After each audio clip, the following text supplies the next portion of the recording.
گمراہی سے اپنے آپ کو بچانے کو مانگ رہا ہے۔ تو سورہ فاتحہ یہ ہر آدمی کو یاد ہے، اور ہر فرض نماز میں نماز پڑھانے والے کے لیے اور اکیلے نماز پڑھنے والے کے لیے سورہ فاتحہ کا پڑھنا نماز میں واجب ہے۔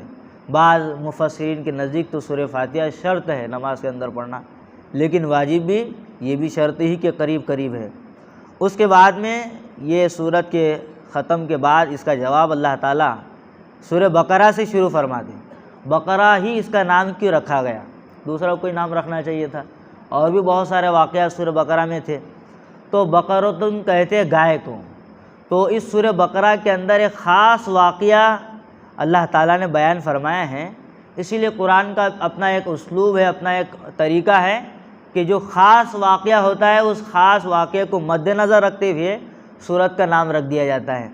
تو یہاں پر ایک خاص واقعہ یہ پیش آیا کہ ایک بھتیجے نے، جس کا چچا بہت زیادہ مالدار تھا،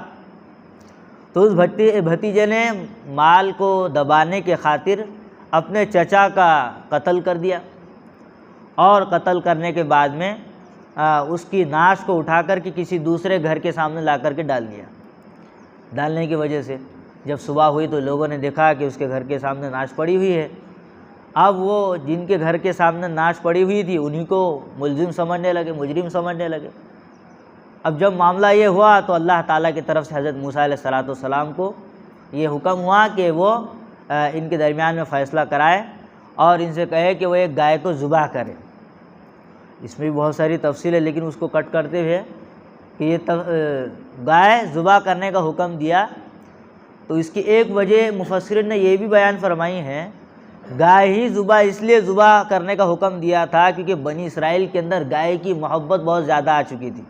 اس کے آگے وہ واقعہ بھی قرآن نے بیان کیا ہے بچھڑے کی عبادت کے تعلق سے، تو ان کی اس گائے کی توہین ان کے دلوں میں آ جائے، اس لیے اللہ تعالیٰ نے گائے کو ذبح کرنے کا حکم دیا۔ اب جب گائے کو ذبح کیا تو اس میں بتلایا گیا کہ ذبح کرنے کے بعد میں اس گائے کے بدن کا ایک ٹکڑا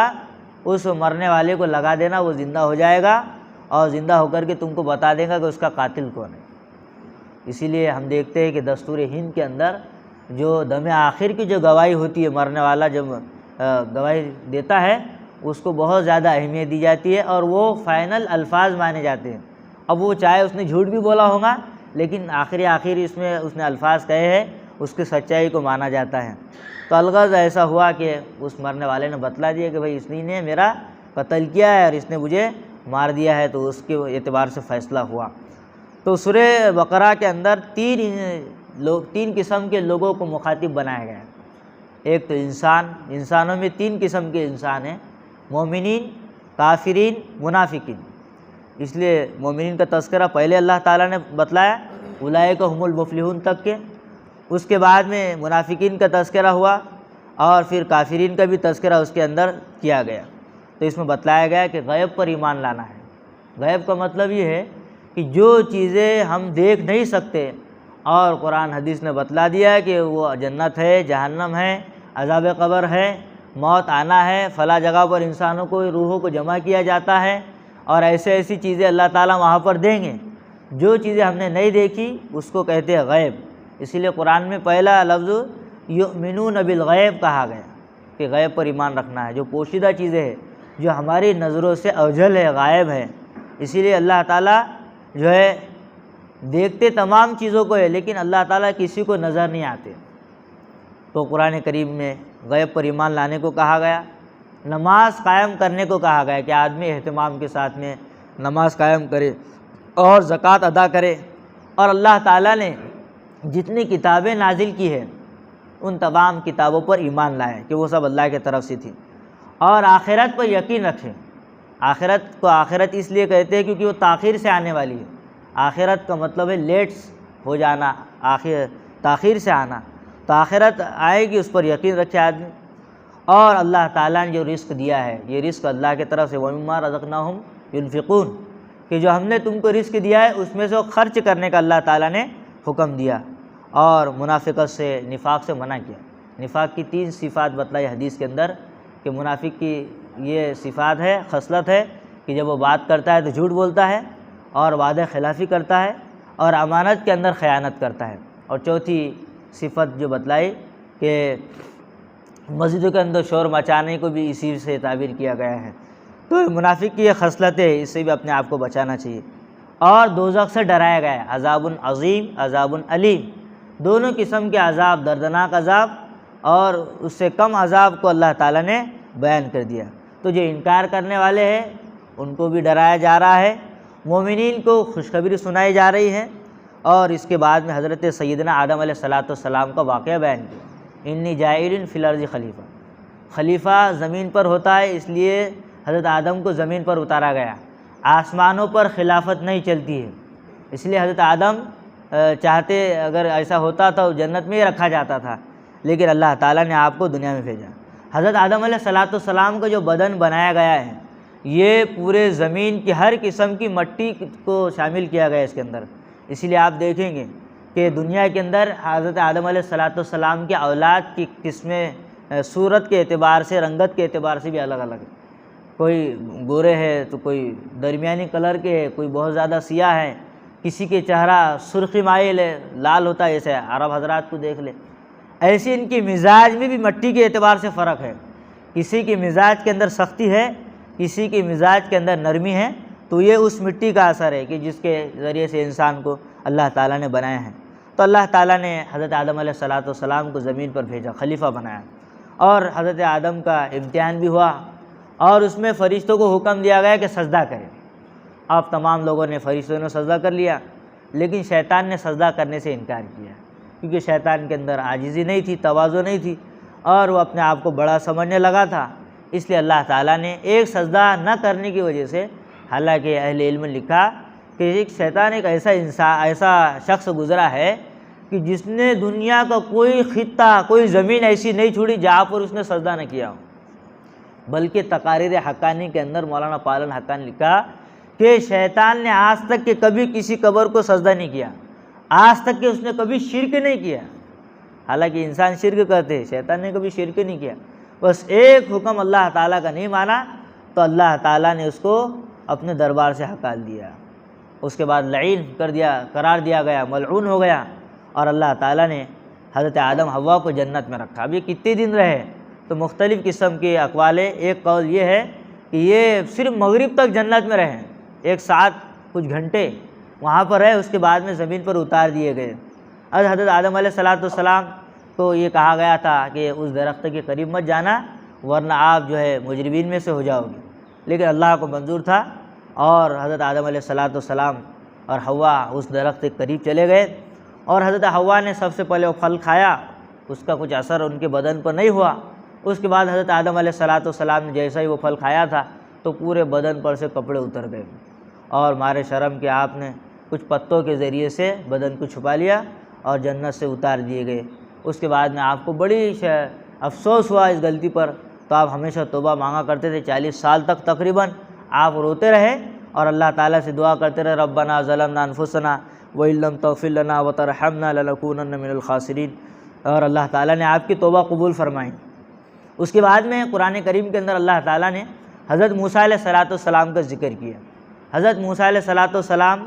کو اللہ تعالیٰ نے کوہ طور پر بلایا۔ کوہ طور ایک پہاڑ ہے، کوہ کہتے ہیں فارسی میں پہاڑ کو،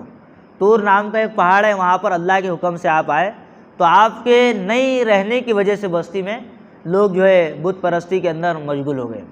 اب یہ کیوں ہوئے؟ تو بعض مفسرین نے لکھا کہ جب یہ ایک جگہ سے حضرت موسیٰ علیہ السلام ان کو لے کر کے جا رہے تھے تو انہوں نے دیکھا ایک قوم ہے جو کسی کی عبادت کر رہی ہے، انہوں نے کہا ہے موسیٰ علیہ السلام ہمارے لیے بھی کوئی ایسی چیز بنا دو کہ جس کی وجہ سے ہم بھی اس کے سامنے کھڑے رہ کر کے عبادت کر سکیں۔ تو یہ اللہ کے حکم سے آپ گئے تھے، اور قوم جو ہے بھٹک گئی، انہوں نے ایک گائے کو اپنا معبود بنا لیا اور اس کی عبادت کرنے لگے۔ تو یہ بچھڑا کیسے تیار کیا تھا کہ موسیٰ سامری نام کا ایک آدمی تھا، اس نے مختلف قسم کے بنی اسرائیل کی زیورات کو لیا اور اس کو بنایا بچھڑے کے جیسا، اور اس میں حضرت جبرائیل علیہ السلام کے گھوڑے کے متعلق کہ جہاں جہاں حضرت جبرائیل کا گھوڑا پیر رکھتا تھا وہاں پر گھاس اگاتی تھی، تو حضرات مفسر لکھا کہ اس موسیٰ سامری شخص نے وہ گھوڑا جو رکھنے کی جہاں سے گھاس اگتی تھی اس مٹی کو اٹھا کر کے اس نے اس سونے سے جو بچھڑا بنایا گیا تھا اس کے منہ کے اندر ڈال دیا، جس کے اندر ڈالنے کی وجہ سے اس کے اندر سے کچھ قسم کی آوازیں آتی تھیں، تو لوگ اس آواز کے آنے کی وجہ سے اب تو اس کو اپنا معبود سمجھنے لگے۔ تو بعد میں انہوں نے اس کی توبہ بھی کی، کئی ہزار تقریباً 70,000 لوگ اس عبادت کی کیا تھا انہوں نے، تو ان کی توبہ میں ان کو قتل کر دیا گیا، یہی ان کی توبہ تھی، وہ بھی ایک واقعہ ہے۔ اس کے بعد میں من اور سلوہ اللہ تعالیٰ نے ان کو عطا فرمایا۔ من اور سلوہ کیا ہے؟ من کو کہتے ترن جبین کو، یعنی جو چیزیں میٹھی شیریں ہوتی ہیں اس کو من کہا جاتا ہے، اور سلوہ کہتے ہیں بٹیر کو، یا بٹیر کے جیسا کوئی پرندہ تھا جو اللہ تعالیٰ نے بنی اسرائیل کو یہ نعمت عطا فرمائی تھی، وہ میدان میں رہنے کی وجہ سے۔ 3 قسم کی نعمتیں تھیں وادی تیہ کے اندر۔ ایک نعمت یہ تھی کہ اللہ تعالیٰ نے ان کے لیے بادلوں کی اے سی بنا دیا تھا، جیسے اے سی کے اندر ٹھنڈک آتی ہے، وہ دھوپ کے موسم میں وہ بادل آ جایا کرتے تھے اور وہ بنی اسرائیل اس کے نیچے رہ کر کے ٹھنڈک حاصل کرتے تھے۔ ایک نیکی یہ تھی کہ ایک نور کا ستون ان کے لیے بنا دیا گیا تھا، اس سے وہ جب اندھیرا ہو جاتا تھا اس سے روشنی حاصل کرتے تھے۔ اور ایک یہ تھی جو من اور سلوہ ان کے لیے اتارا گیا تھا۔ حضرات اہل علم نے لکھا کہ من اور سلوہ ہی کیوں دیا گیا، دوسری بھی چیزیں ان کو دی جا سکتی تھی؟ تو مفسرین نے جواب یہ دیا، من اور سلوہ اس لیے تجویز کیا گیا، ان کے دماغ میں بہت سارے خرابیاں تھیں، یعنی خرابی یہ تھی کہ یہ وساوس والے لوگ تھے اور نئی چیزیں جو نئی پوچھنے کی چیزیں بھی سوال کیا کرتے تھے، اس لیے ان کے دماغ صاف ہو جائے، ان کو من عطا فرمایا۔ اور سلوہ اس لیے دیا گیا، وہ بٹر کا گوشت، وہ پرندہ جو تھا بٹر کے جیسا، کیونکہ جیسے قسم کا جانور کا گوشت آدمی استعمال کرتا ہے ویسے ہی اثرات اس کے دل پر پیدا ہوتے ہیں۔ تو مفسرین نے فرمایا کہ بڑے قساوت قلبی تھی ان کے دلوں میں، ان کے دل بہت زیادہ سخت تھے، تو ان کے دل نرم ہو جائے اس لیے اللہ تعالیٰ نے ان کو سلوہ عطا فرمایا۔ اس کے بعد میں حضرت موسیٰ علیہ السلام جب گئے تو 12 قبیلے تھے اور ان کے لیے چشمے جاری کیے اللہ تعالیٰ نے پتھر سے۔ یہاں پر بھی مفسرین نے فرمایا کہ پتھر ہی سے چشمے کیوں جاری کیے گئے، آسمان سے پانی کیوں نہیں برسایا گیا؟ تو حضرت موسیٰ علیہ السلام کی جو دعائیں استسقاء ہیں، جو دعا آپ نے پانی کی مانگی تھی اپنی قوم کے لیے مانگی تھی، اس لیے اللہ تعالیٰ نے قوم کے لیے مانگی تھی تو پتھر سے پانی کو جاری فرمایا۔ اور ان کے بعد سے لے کر اللہ کے نبی صلی اللہ علیہ وسلم تک جتنے انبیاء آئے انہوں نے تمام جہاں کے لیے پانی مانگا، اس لیے اللہ تعالیٰ نے ان کو آسمانوں سے پانی عطا فرمایا بارش کی شکل میں۔ تو معجزات عطا کیے گئے حضرت موسیٰ علیہ السلام کو، اور جو ہے ان کی قوم کی ناشکر پنے کو اللہ تعالیٰ نے قرآن میں بیان کیا گیا۔ اس کے بعد حضرت ابراہیم علیہ السلام کی عظمت کا ذکر ہے، مختلف قسم کے بڑے بڑے امتحانات اور آزمائشیں حضرت ابراہیم علیہ السلام سے لی گئی، اور حضرت ابراہیم علیہ السلام نے کعبۃ اللہ کو تعمیر کیا، حضرت اسماعیل اور ابراہیم علیہ السلام نے مل کر کے، تو انہوں نے دعا مانگی، اللہ تعالیٰ میرے اولاد میں ایک ایسا نبی پیدا فرما جو لوگوں کو ہدایت کرے، لوگوں کو راہ راستے پر لائیں۔ تو یہ بشارت، یہ دعا قبول کی گئی، اور اللہ کے نبی صلی اللہ علیہ وسلم کی شکل میں حضرت محمد مصطفیٰ صلی اللہ علیہ وسلم کا ظہور ہوا، آپ پیدا ہوئے، اور ہمارے نبی صلی اللہ علیہ وسلم پورے عالم کے لیے نبی بنا کر بھیجے گئے۔ اللہ کے نبی صلی اللہ علیہ وسلم کی نبوت پورے عالم پر ہیں، اور کسی خاص قبیلے یا خاندان پر نہیں، بلکہ پورے قیامت تک آپ کی نبوت چلے گی، اور آپ ہی پر لوگ ایمان لائیں گے اور آپ کی سنتوں پر عمل کرتے رہیں گے، اور اس کے بعد ساری دنیا کو ہدایت ملی۔ جب اللہ کے نبی صلی اللہ علیہ وسلم دنیا میں آئے تو پوری دنیا منور ہو گئی، اور اس کے بعد میں قبلے کا تذکرہ فرمایا کہ 16 مہینے تک بیت المقدس کی طرف اللہ کے نبی صلی اللہ علیہ وسلم رخ کر کے نماز پڑھتے رہے، پڑھاتے رہے، لیکن دل میں چاہتی کہ رخ کعبۃ اللہ کی طرف ہو جائے۔ اب کعبے ہی کی طرف رخ کر کے نماز ہم کیوں پڑھتے ہیں؟ تو حضرات مفسرین نے لکھا